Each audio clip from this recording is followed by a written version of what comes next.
कह लें कि जिसको मैं कहता हूँ कि सिंगल साइकिल प्रोसेसर, ठीक है, सिंगल साइकिल प्रोसेसर हमने बनाया। सिंगल साइकिल हम इसको क्यों कह रहे हैं, बिकॉज वो सारा काम एक ही क्लॉक साइकिल के अंदर करता था। तो इसमें हमारा एम था कि हम चाह रहे थे कि हायर लेवल लैंग्वेज को सपोर्ट कर सके, मतलब बेसिक कंस्ट्रक्ट्स को सपोर्ट कर सके। हायर लैंग्वेज कंस्ट्रक्ट से मुराद मेरी क्या है कि if else loops function calls इनको सपोर्ट कर सके। तो ये हमने डिज़ाइन करना शुरू किया, पहले वैसे ही स्टार्ट किया और बाद में हमने कहा कि जो हम पढ़ रहे हैं वो बेसिकली रिस्क 5 का आर्किटेक्चर बनता है और वो रिस्क 5 को एज एन एग्जाम्पल आर्किटेक्चर लिया। उसके बाद हमने कहा कि अच्छा जब ये काम हो गया कि हम ये वाली चीज़ सपोर्ट कर लेते हैं, तो this was the first variable of interest जिस पे हमने फोकस किया और हमने और किसी चीज़ पे फोकस नहीं किया। हमने बहुत सी बड़ी बड़ी एजम्पशन ली, उनमें एक बड़ी थी कि हमें स्पीड से हमने कोई सरोकार नहीं रखा और दूसरी थी कि हमने मेमोरी साइज से कोई सरोकार नहीं रखा। इसके बाद हमने सेकंड काम किया कि हमने कहा हम स्पीड में इंटरेस्टेड हैं, ठीक है, और स्पीड के लिए हमने कहा कि यार ये तो बहुत स्लो है, ठीक है। तो हमने कहा कि यार हमारा जो क्रिटिकल पाथ बन रहा है, सो वो जो क्रिटिकल पाथ है वो बहुत बड़ा है, ठीक है। क्रिटिकल पाथ हमने कहा कि लॉजिक का जो सबसे बड़ा पाथ होता है जो क्लॉक स्पीड को लिमिट करता है, तो उसका सोल्यूशन हमने ये किया कि हमने पाइपलाइन कर दिया, ठीक है। सो पाइपलाइन करने से हमारा ये जो दूसरा वेरिएबल था ये अचीव हुआ, लेकिन इसके अंदर कुछ मसले आए, उनको फिक्स किया हमने। फॉर एग्जांपल हमारे हैज़र्ड्स आए और हमने हैज़र्ड्स को फिक्स किया और उसको देखा कि क्या कर सकते हैं। और फिक्सेस क्या थे हमारे, बेसिकली फिक्सेस थे एक हमने स्टॉल्स देखे और दूसरा हमने बाईपास देखा, दो किस्म के फिक्सेस देखे, ठीक है। ये डाटा हैज़र्ड्स के थे। और कंट्रोल हैज़र्ड्स में हमने कहा कि हमने रिस्क 5 के लिए कहा कि हम डिलेड ब्रांच यूज़ कर लेंगे और ब्रांच के लिए उसको ब्रांच की इंस्ट्रक्शन को मूव कर दें डिकोड स्टेज पे ताकि एक ही हो सके। और जो ज़्यादा एडवांस प्रोसेसर्स हैं उनके लिए हमने कहा कि हम ब्रांच प्रेडिक्शन कर लेंगे, ठीक है, और उसके आर्किटेक्चर हमने पढ़े। और ब्रांच प्रेडिक्शन जो थी उसके साथ साथ हमने कहा कि अच्छा अब हम कंट्रोल फ्लो को ही डिस्कस करें हैं, तो हमने साथ इंटरप्ट हैंडलिंग को भी टच कर दिया, क्योंकि उसमें भी कंट्रोल मुतासर होता है। जो नॉर्मल फ्लो कंट्रोल से हट के आप इंटरप्ट हैंडल करने चाहिए। तो ये हमने मेनली अभी तक के काम किए थे जो लास्ट क्लास में। अब हमने यानी एक टिक कर दिया कि हम हायर लेवल कंस्ट्रक्ट्स को सपोर्ट करें, एक कर दिया स्पीड तेज़ हो जाए। अब हम जो नेक्स्ट चीज़ करना चाह रहे हैं वो ये कि हमारा जो प्रोग्राम मेमोरी और डाटा मेमोरी जो छोटी छोटी लगी हुई थी उनको एड्रेस करना चाह रहे हैं कि वो असल में वो तो बहुत छोटी सी थी, ठीक है। तो हम चाहते हैं कि हमारी RAM as big as possible.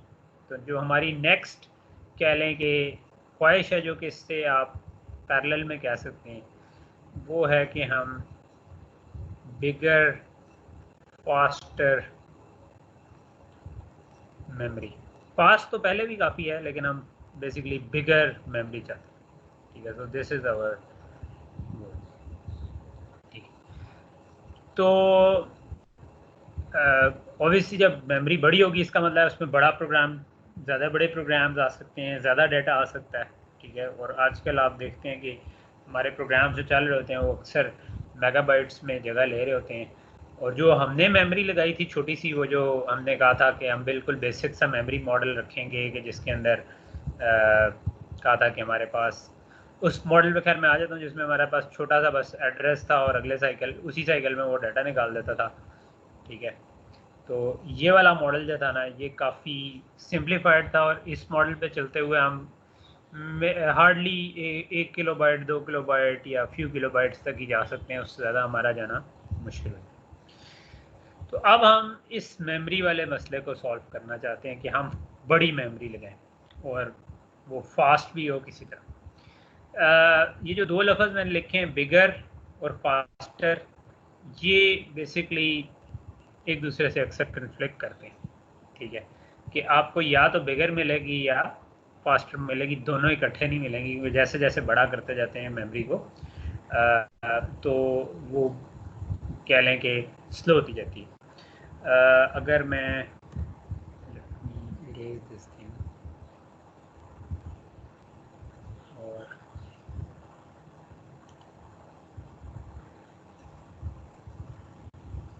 Okay, सो मेरे भी इसको भी रेज कर दूँ, मेरा ख्याल है। अच्छा, अब क्यों होता है ऐसा? अगर मैं रफली देखूं, एक हमने चीज़ पढ़ी थी रेज फाइल, ठीक है, वो भी एक छोटी सी मेमोरी ही बन जाती थी। जो हमने अभी तक मेमोरी का मॉडल पढ़ा था वो तकरीबन रेज फाइल जैसे ही था, कि जिसमें हम एड्रेस दें और यहाँ पर हमारे पास कुछ रजिस्टर्स के अंदर हमने डाटा स्टोर किया हो, ठीक है। सो ये बहुत सारे लेट से रजिस्टर्स हैं, और तो हम इस तरीके से डाटा को उठा सकते हैं, राइट। हमने कहा था कि मल्टीप्लेक्सर वो कंपोनेंट है जो कि सिलेक्ट करता है, और इसी तरह हमने इस जगह से कहा था कि अगर हमने राइट करवाना होगा तो इस तरफ हम एक डीमक्स लगा देंगे जो कि राइट इनेबल को कंट्रोल कर रहा होगा, और डाटा जो है वो हम सबको दे देंगे, ठीक है। इस किस्म का डिज़ाइन बनाया था। तो ये जो हमने आर्किटेक्चर बनाया था, ये हमने वैसे तो रेज फाइल के लिए बनाया था, but it's also model of memory, ठीक है। कि ये एड्रेस दें, राइट नेबल दें, डाटा इन दें तो लिखा जाएगा, एड्रेस दें तो डाटा आउटपुट पे आ जाएगा, ठीक है। अच्छा, अब मसला ये है कि जब हम इसको बड़ा करते जाते हैं, इस मेमोरी को, यहाँ से मैं कहता हूँ मैं इसको ग्रो करवाता जाऊँ बहुत बड़ा, तो ये वाला मक्स बड़ा होता जाता है, ठीक है। इसी तरह ये वाला डी मक्स बड़ा होता जाता है। तो ये मक्स जैसे बड़ा होता जाता है ना, तो मक्स का डिले भी फर्दर बढ़ता जाता है, ठीक है। तो मक्स का साइज जो है ना, ये डायरेक्टली प्रोपोर्शनल टू डिले है, और अगर ये डिले बढ़ेगा तो इसका मतलब यहाँ से यहाँ तक डाटा पहुँचने में ज़्यादा टाइम लगेगा, ठीक है। और जब ज़्यादा टाइम लगेगा तो इसका मतलब है कि हम क्लॉक को फास्ट नहीं कर सकते, कि जो हमने सारी पाइपलाइनिंग में मेहनत की थी वो ज़ाया जाएगी। तो अब ये प्रॉब्लम आ जाता है कि हम मेमोरी को एक लेवल से बड़ा करें तो प्रोसेसर स्लो हो जाता है, यानी पूरी की पूरी पिछली एफर्ट ज़ाया जाती है। लेकिन हम चाहते भी हैं कि मेमोरी बड़ी हो, तो इसके लिए वो जो हम क्या कहते हैं, पंजाबी में कहते हैं ना कि वो चोपड़ियाँ भी चाहिए और दो भी चाहिए, तो हम ये दोनों काम करना चाहते हैं। अब हम इस वेरिएबल को अपने पास सॉल्व करना चाहते हैं कि हमारी बिगर फास्टर मेमोरी हो, तो उसको कैसे हल किया जाए। तो उसके लिए अमूमन मेमोरी इंडस्ट्री में ना जो चीज़ बिकती है वो ये है कि अच्छा भी कितनी बड़ी रैम है, ठीक है। दोनों चीज़ें होती हैं, स्पीड भी और रैम का साइज़ भी, लेकिन साइज़ जो था वो थोड़ा सा ज़्यादा मैटर करता होता था। कि आप कहते हैं कि यार अगर कोई आपको कहेगा जी मैं तो आपको 10 MB रैम दूंगा लेकिन चलेगी बड़ी तेज़, तो आप कहेंगे नहीं भाई मुझे तो 1 GB चाहिए जो कि थोड़ी सी स्लो भी हो जाए बट रैम बड़ी हो, ठीक है। तो उसको इसको कैसे एड्रेस करते हैं? बेसिकली ये जो मक्स बड़ा होना है, इसका एक तरीका ये हो सकता है कि आप 2 मक्स लगा दें पैरेलल में, ठीक है, और उसके बाद इन दोनों की आउटपुट में से भी चूज़ करने के लिए एक और मार्क्स लगा दें, तो जो एड्रेस आ रहा है उसका कुछ हिस्सा इधर भेज दें, कुछ हिस्सा इधर भेज दें, ठीक है। हम अभी देखेंगे कि प्रैक्टिकली हम इस किस्म की टेक्निक्स यूज़ करते हैं जिससे ये मार्क्स छोटे हो जाते हैं और हमारा साइज़ थोड़ा मेमोरी फास्ट हो जाती है।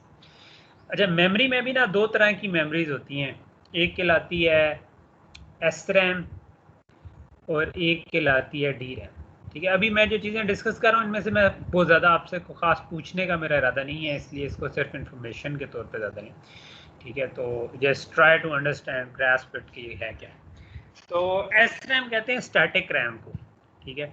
सो नॉर्मली आपने अगर कोई बिट स्टोर करनी हो तो हार्डवेयर में आप कह सकते हैं कि इस किस्म का सर्किट बना सकते हैं जो कि एक दूसरे को रीएम्फसाइज कर रहा हो, ठीक है, कि नॉट गेट आप इसमें लगे हों और वो इसको आप इसके साथ कुछ कैपेसिटर लगाकर आप इसमें बिट 0 या 1 स्टोर करा सकते हैं। तो एस रैम इस तरीके से काम करती है, और एस रैम की हर बिट जो है वो तकरीबन इस तरीके स्टोर होगी। डी रैम थोड़ा सा फ़र्क काम करती है। डी रैम नेट इफेक्ट ये है कि D RAM simple single capacitor से बन जाती है, यानी कि इसमें एक ट्रांजिस्टर यूज़ हो रहा होता है और इसमें अराउंड 6 ट्रांजिस्टर यूज़ हो रहे तो ये जो डी रैम बनती है ना वो समझें कि वो छोटे एरिया में बन जाती है, ज़्यादा बन सकती है।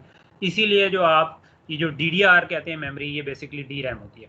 एस रैम अमूमन चिप के ऊपर होती है, किसी आपके प्रोसेसर की आईसी के अंदर एक कैश मेमोरी होती है, वो यूजिंग एस रैम बनी होती है, ठीक है। सो डी रैम आपकी अमूमन ऑफ चिप होती है और वो फिर बड़े साइज़ की होती है, जिस तरह आजकल आप जो है गीगाबाइट्स में आपको ये अवेलेबल होती है, ठीक है। सो एस रैम गीगाबाइट्स तक कभी नहीं होगी, वो मोस्ट प्रॉब्ली 100 MB में भी शायद ना पहुँचे, कम नहीं होगी। तो टिपिकली जो है ना, जो ये चिप के ऊपर जो रैम होती है, तो ये डी रैम सेल एक बनाया हुआ है जिसमें सिंपल एक कैपेसिटर है, एक तरफ वर्ड की लाइन आ रही है, एक तरफ बिट की लाइन आ रही है, और ये जो दो बनाए हुए हैं ये भी बेसिकली एक में कन्वर्ट हो जाते हैं जब आप इसको इम्प्लीमेंट कर रहे होते हैं। तो ये एक ट्रांजिस्टर से आप समझ लो कि इम्प्लीमेंट हो जाते हैं। तो डी रैम की ना प्रैक्टिकली एक 2 डायमेंशनल एरे होती है DDR में, और जब आपने इसको एक्सेस करना हो तो हम एक रो एड्रेस देते हैं, उससे एक पूरी रो हम डी रैम से रीड कर लेते हैं, और फिर उस रो में से एक कॉलम एड्रेस देते हैं और उसमें से हमारा जो वर्ड होता है वो हम रीड करके बाहर निकाल देते हैं, ठीक है। तो ये प्रैक्टिकली काम हो रहा होता है। एक इशू जो डी रैम में इसके साथ आता होता है वो ये कि क्योंकि ये कैपेसिटर बेस्ड होती है तो कैपेसिटर लीक करता है, यानी कि आइडियल नहीं होता। उसको आप चार्ज कर दें तो थोड़ी थोड़ी देर बाद उससे करंट फ्लो होता होगा, तो इसको हमें पीरियोडिकली रिफ्रेश करना पड़ता है, ठीक है। So we need to periodically refresh it, ठीक है, और ताकि इसमें बिट स्टोर रहें, ठीक है। और दूसरा ये कि जब आप इसको रीड करते हैं तो कैपेसिटर डिस्चार्ज हो जाता है, जिसको हम कहते हैं डिस्ट्रक्टिव रीड, तो हमें इसको दोबारा राइट करवाना पड़ता है, ठीक है। तो जब आप रीड करेंगे तो वो डिस्चार्ज हो जाएगा, ठीक है। ये भी मैं आपसे पूछ नहीं रहूँगा, ये इस पूरी बैकग्राउंड देने का जो मकसद है वो ये कि आपको ये थोड़ी सी समझ आ जाए कि ये कैसे काम करती है।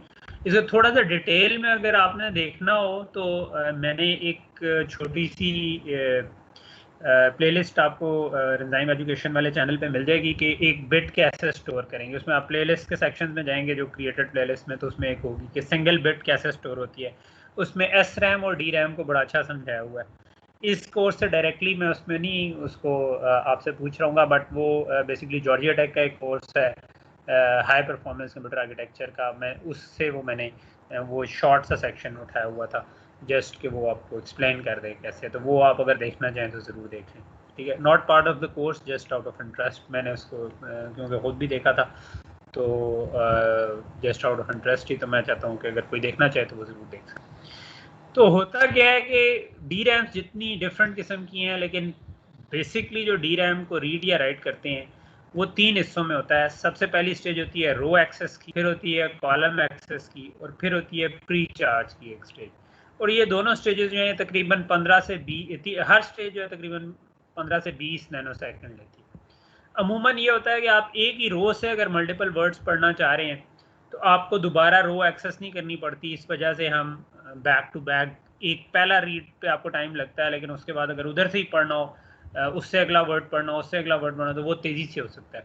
तो इसको हम कहते हैं बर्स्ट मोड, ठीक है। कि अगर आप एक बर्स्ट रीड करना चाहें तो एक रो में से मल्टीपल कॉलम्स पढ़ने हो, ज़्यादा वर्ड्स इकट्ठे पढ़ने हो, तो वो हमें एक्चुअली फास्ट पड़ता है कि वो हम पहली दफ़ा रो एक्सेस कर ली, फिर जब कॉलम एक्सेस करना शुरू किया तो हम हर साइकिल में डाटा उठा सकते हैं, ठीक है।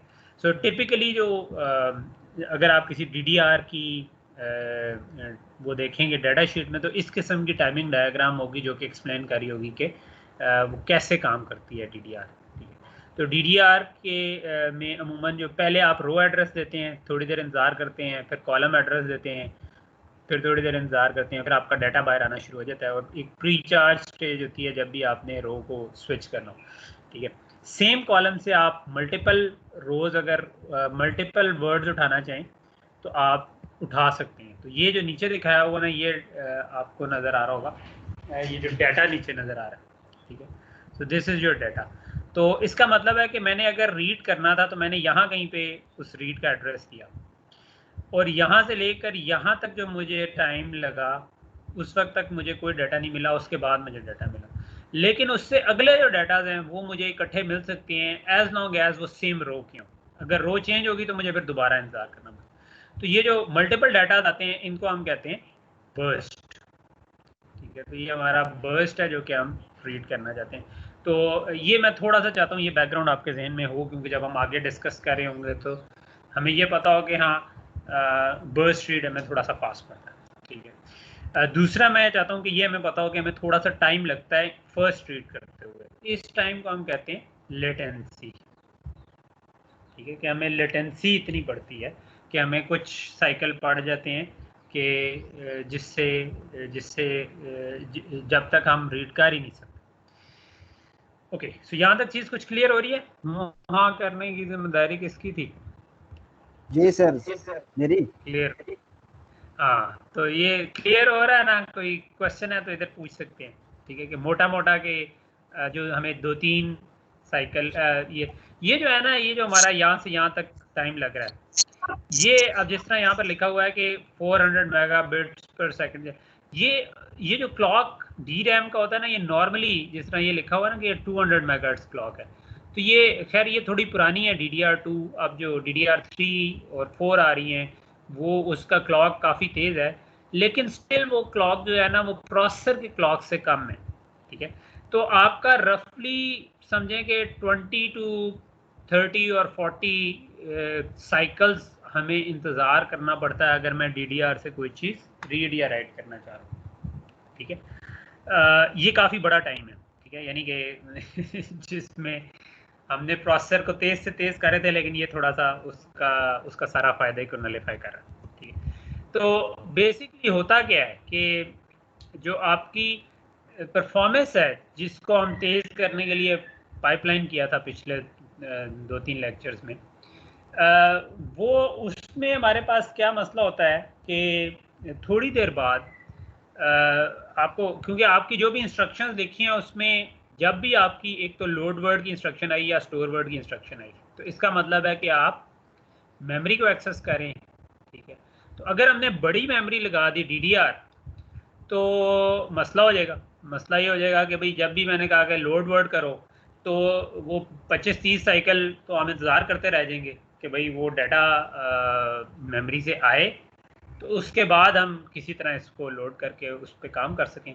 तो उतनी देर हमें प्रोसेसर को रोकना पड़ेगा कि भाई तुम रुक जाओ, अभी तो तुम्हारा डाटा ही नहीं आया। तो अगर हर 10-15 इंस्ट्रक्शन के बाद एक लोड वर्ड आ गया तो आपको फिर 25-30 साइकिल की पेनल्टी पड़ेगी, तो ये हम नहीं चाहते, ठीक है। तो वो जो 25-30 साइकिल की पेनल्टी है जो कि मैंने आपको बताया था कि जिसको हम लेटेंसी कहते हैं, ठीक है। नॉर्मली 2 टर्म यूज होती हैं, लेटेंसी और बैंडविड्थ, ठीक है। कि लेटेंसी होती है कि पहली एक्सेस में कितना टाइम लगेगा या सिंगल एक्सेस में कितना। बैंडविड्थ होती है कि ऑन एवरेज आप कितना रीड कर सकते हैं। बैंडविड्थ अमूमन क्योंकि एक एक्सेस स्लो होती है लेकिन उससे अगले वर्ड हम फास्ट पढ़ सकते हैं, तो बैंडविड्थ जो है वो सिंगल एक्सेस का डायरेक्ट मल्टीपल नहीं होती, बल्कि ये थोड़ा सा हम उससे तेज़ पढ़ सकते हैं। सो मेन जो है ना वो ये प्रॉब्लम पैदा हुआ कि जो प्रोसेसर बिक रहे थे वो स्पीड पे बिक रहे थे, तो प्रोसेसर्स की स्पीड बढ़ती गई, लेकिन ये जो DRAM की स्पीड है ये थोड़ा आहिस्ता आहिस्ता बढ़ी थी। तो ये जो इनके दरमियान गैप है ना ये तकरीबन 50% पर ईयर बढ़ता रहा। तो अब DRAM जो है ना वो काफ़ी स्लो है एज़ कम्पेयर टू प्रोसेसर, और अब थोड़ा सा ये फिल इन हुआ है, यानी ये थोड़ी सी पुरानी तस्वीर है, लेकिन अभी अगर हम देखें तो कह लें कि ये थोड़ा सा इम्प्रूव हो चुका होगा, बिकॉज मेरा ख्याल है कि DDR जो है वो गीगाहर्ट्ज़ में चली गई हैं उनकी स्पीड्स, यानी 1500-1600 हर्ट्ज़ पे चल रही होती। CPU स्टिल उससे डबल पे तकरीबन चल रहा था, ठीक। लेकिन स्टिल आपको ये टाइम पड़ता है, ठीक है।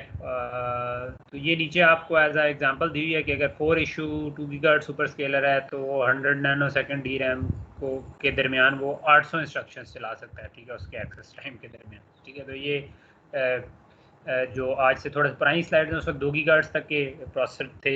4 इशू का मतलब है कि वो एक साइकिल में 4 इंस्ट्रक्शन अगर चला सकता हो तो अगर 4 इंस्ट्रक्शन आप चला सकते हैं और 2 गीगाहर्ट्ज़ पे चल रहे हैं, तो वो जितने साइकिल रैम को एक्सेस करने में लगेंगे उतने हम तकरीबन 700-800 इंस्ट्रक्शन चला सकते हैं। तो वो जो इंस्ट्रक्शंस, वो तो फिर हमारी सारी परफॉर्मेंस तो ख़राब होगी जो कि हम तेज़ करने की कोशिश कर रहे थे। तो इसका क्या हल किया जाए, ठीक है। तो ये गड़बड़ होगी कि भाई प्रोसेसर तो तेज़ करते रहे, लेकिन अगर वन वे और अनदर आपको रुकना ही पड़ जाए दरमियान में, तो फिर टाइम तो उतना ही लगा जितना आप प्रोसेसर को ना भी तेज़ करते तो लग रहा होता, तो फ़ायदा क्या हुआ, ठीक है। तो फिर इंसानों का काम यही है कि वो फिर सोचते हैं कि क्या तरीका इस्तेमाल किया जाए कि जिससे हम कोई फ़ायदा गेन कर सकें। तो वो लोगों ने क्या किया कि रिसर्च करना शुरू की कि ज़रा देखते हैं कि मेमोरी एक्सेस किस तरह से होती है, ठीक है।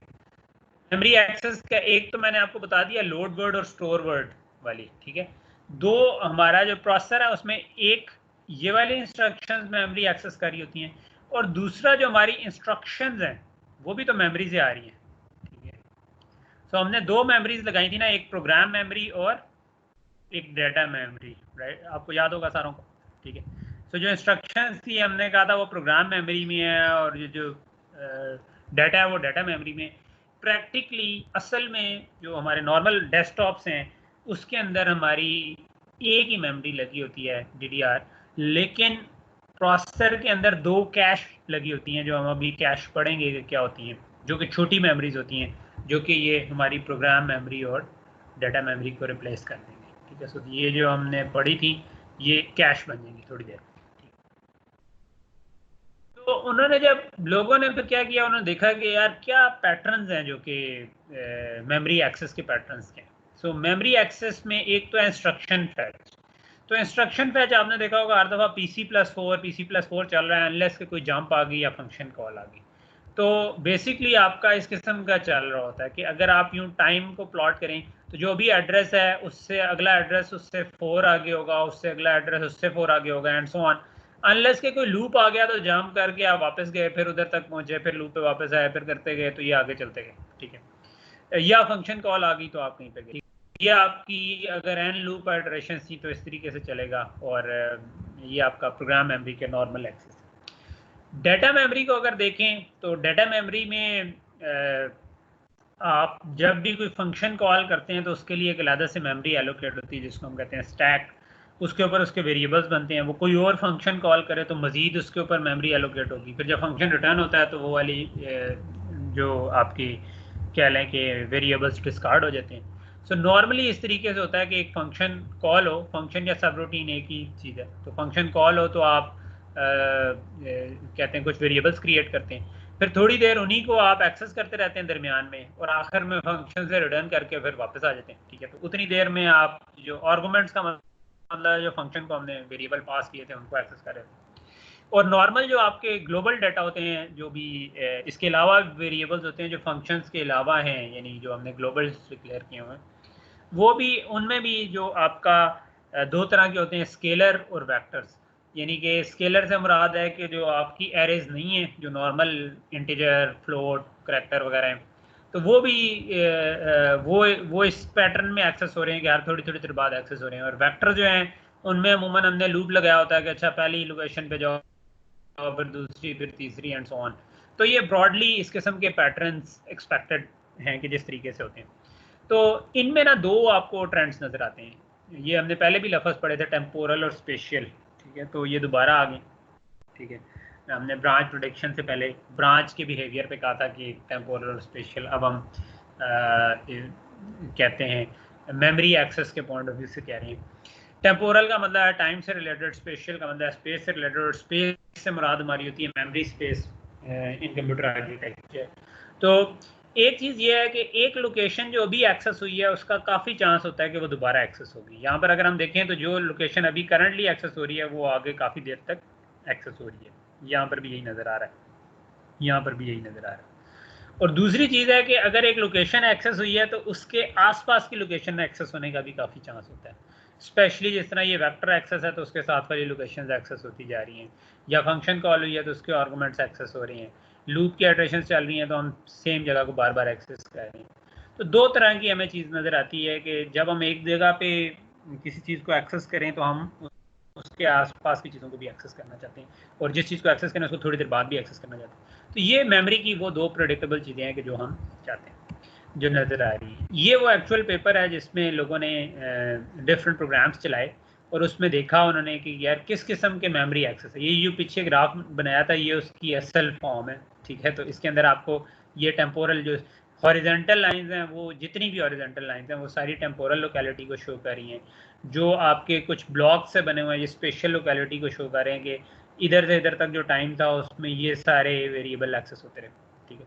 तो इनको अगर देखा जाए तो हम ये अखज़ कर सकते हैं कि अगर हम किसी तरह अगर हमें पता चल जाए कि इस वक्त प्रोग्राम को कौन सा डाटा चाहिए और हम उसको पहले से DDR से निकाल के अपने पास रख लें किसी छोटी जगह पे, तो शायद उससे हम चीज़ को फास्ट कर सकें, ठीक है। तो ये कैश का मेन आइडिया बेसिकली ये है, ठीक है। इट्स जस्ट लाइक इसकी एग्जांपल ये इस तरह से है कि जिस तरह से एक बुक पढ़नी हो आपने, या आप इस वक्त कंप्यूटर आर्किटेक्चर का कोर्स पढ़ रहे हैं, तो हो सकता है कि आपके साइड टेबल पर या आपका कोई भी स्टडी टेबल अगर है तो उस पर आपने कंप्यूटर आर्किटेक्चर की बुक रखी हुई हो। थोड़ा सा पिछले सेमेस्टर में वो बुक आपको नहीं चाहिए थी, ठीक है, तो आप कोई और कोर्स पढ़े थे, या अगले सेमेस्टर में आप कोई और पढ़े होंगे तो आप कोई और बुक रख लेंगे। सो एक बुक जो है वो आपका डाटा है जिसको आपको बार बार एक्सेस करना पड़ता है।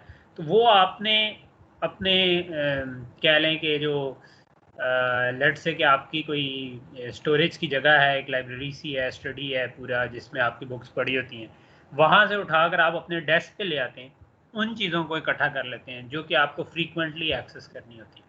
तो कैश का मेन कॉन्सेप्ट ये है कि जो चीज़ें आपको फ्रीक्वेंटली एक्सेस करनी है वो आप अपने पास ला के रखें। और कैसे पता चलेगा कि कौन सी चीज़ फ्रीक्वेंटली एक्सेस होनी है?